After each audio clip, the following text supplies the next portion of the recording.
patiently in long lines to cast their ballots outside the Buckhead Library as early voting got underway. I wanted to get it out of the way.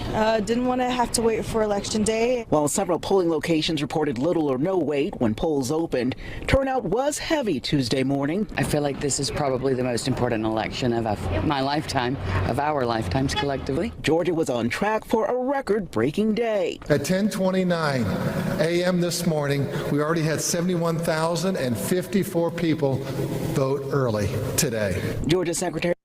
Guys, we've had a massive early excuse me.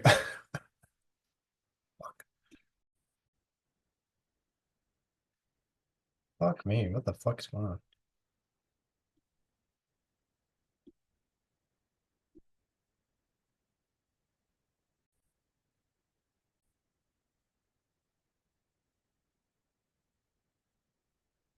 Secretary of State Brad Raffensperger praised state and local officials for ensuring Hurricane Helene didn't impact.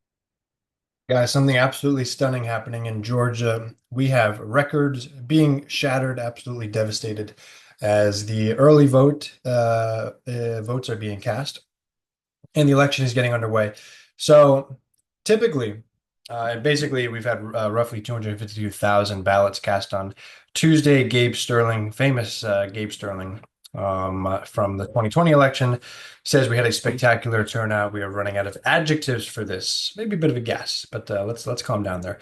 The previous record was 136,000 in 2020. Now, guys, this on paper bodes massively well for Kamala Harris in Georgia. However, I'm going to let you know that there might be a reason for pause. Okay. In recent years,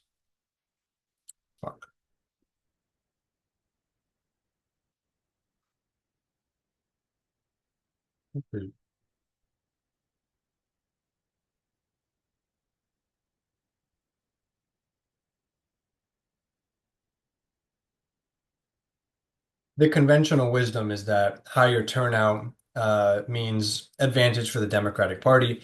However, while that has been true massively in the past, apparently it's not as true in recent history. So there was, so basically they ran the numbers, they crunched the numbers. A 15% increase in turnout would have led to a 1.5% increase in Democratic votes in 2010, 1% increase in 2012, 0.7 in 2014, 0.3, and then 0.2, and then back up to 0.4 in 2020. So you go from a 15% increase in turnout having a 1.5% advantage for Democrats to just 0.4. So it's dropped significantly, and it's dropped consistently ever since. It's dropped consistently for the last several decades, actually. However, when you drop turnout by 15 points, there's an estimated effect of minus 6.5 or 6.1, minus 1.8, minus 2.7. So there seems to be more of a notable effect when the turnout is dropped. So almost, it's like Democrats almost have to have an increased turnout in order to have a fair chance in elections. And when the turnout drops by a little bit, you get a very devastating result there. However, something very, very notable to realize in the demographics of people voting, this is the fact that is going to make Donald Trump absolutely shit his pants. And it's the fact that in terms of gender, women represent 54.2% of all voters so far, and men making up 45.5%. Kamala Harris is dismantling Trump in terms of women voting, in terms of the spread there. I don't know what the exact numbers are, but it is absolutely devastating.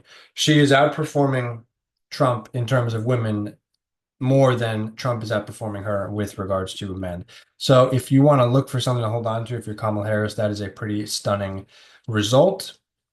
Fair to say that the majority of the vote coming in so far is going to lean in the Democrats' direction. Typically, Democrats vote earlier anyway. You could maybe chalk that up to why you have this particular split so far, if women are leaning more Democratic at this point. So a few different ways to interpret the data. At the end of the day, more women voting, good for Kamala Harris. Higher turnout muted, but still a beneficial outcome for the Democrats, typically, even if it is just a few tenths of a percentage point. So, Georgia shattering the early voting record so far, boding well for Kamala Harris. Trump slightly nervous.